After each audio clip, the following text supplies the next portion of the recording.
When Applejack trotted around the bend, she immediately made a face. Slowly, under the fall of amber-colored leaves, she trotted straight toward a rhythmic thwacking noise. Ma'am, do you need a little help there?" "No," I exclaimed. I sweated as I levitated the axe 3 feet in front of me. I was hacking away at the side of a thick oak tree. My horn pulsed atop my skull, the invisible ley lines of magic tingling in agony as I stretched my telekinetic muscles to the breaking point. "I've got it covered. I just need to convince this darn tree to work with me a little bit here." Wooden chips of sawdust splashed across the broad patch of dirt beside the path. No matter how much I cut and chopped and bit at the tree with the blade, the natural structure wasn't showing any signs of falling anytime soon. Ahem. As much as I hate to get in another pony's business, Applejack smiled and gently paced at a safe distance around my clumsy tasket hoof, but I really wish y'all'd let me give a little demonstration. "Don't you," I chopped. I hacked. "Iron Pony competition?" I flailed. "To get to... Wah!" I fell down on my dainty haunches, breathless, and the axe plopped down to the soil beside me. Just how many ponies know about that thing between Rainbow and I? I swear, she must be bragging all around town for perfect strangers to have caught wind of that. Applejack trotted over and touched a hoof to the axe's handle. Seriously, though, may I? I took several deep breaths, wiped the sweat from my brow, and motioned toward her. "Knock yourself out." "Well, all right." She smiled and hoisted the axe up in her teeth. Trotting over to the tree, she leaned the tool against it and paused to glance back at me.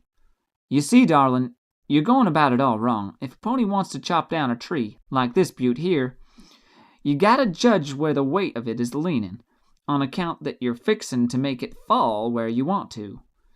She circled the tree and slapped a part of the trunk perpendicular to where I was pathetically chiseling into the thing.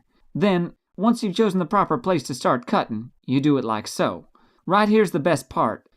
Applejack once more gripped the axe in her mouth, her muscles tensed, and her hooves dug into the earth as she flung the whole weight of the blade repeatedly into the trunk. Her incision was noticeably angled, biting at a 45-degree toward the tree's roots.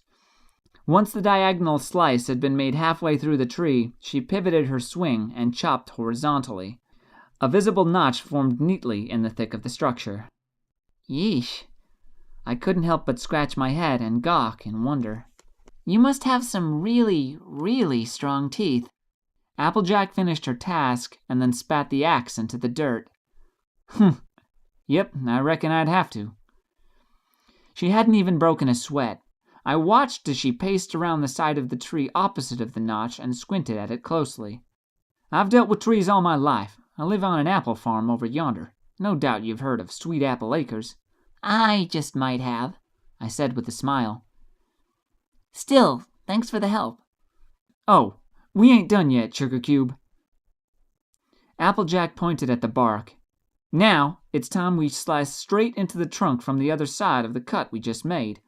Once you've chopped through what's left of the width, the tree will collapse in the direction of the angled notch. You get me?" "I get you." I marched up to the tree and levitated the axe into position. "Though, I must ask, do you always spend your mornings helping random unicorns fell trees?"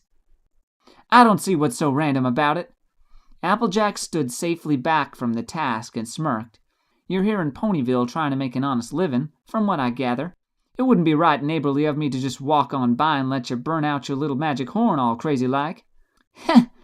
I concentrated as I hacked away at the tree, parallel to the horizontal slit she had formed at the base of the notch. "You make it sound as though just any pony you run into could be your neighbor." "Yeah, well..." Applejack dusted her hat off and watched me work. "That's a mighty fine strategy in my book. The golden rule ain't so golden if you don't bother polishing it with every soul you meet, you reckon?" I paused briefly in cutting to meditate on it. I inhaled the crisp autumn air and smiled as if re-energized. "That's a really solid thing to live by, ma'am." I resumed chopping. The entire height of the tree wobbled precariously, slowly leaning in the direction that Applejack had expertly designated. "No wonder you're such prime iron pony material." Heh, I hate to say it, but I'll hardly get that title by being nice. I beg to differ. It's funny. Hmm? Oh, nothing. Applejack scratched her chin. I could have sworn there used to be a barn round these parts. I'm sure it did what all useless things do, I murmured while giving a few last, final thwacks with the axe. It disappeared. The tree snapped and started to lean away from us. Hey, here we go! I backed up, grinning wide. That's where you shout timber, missy.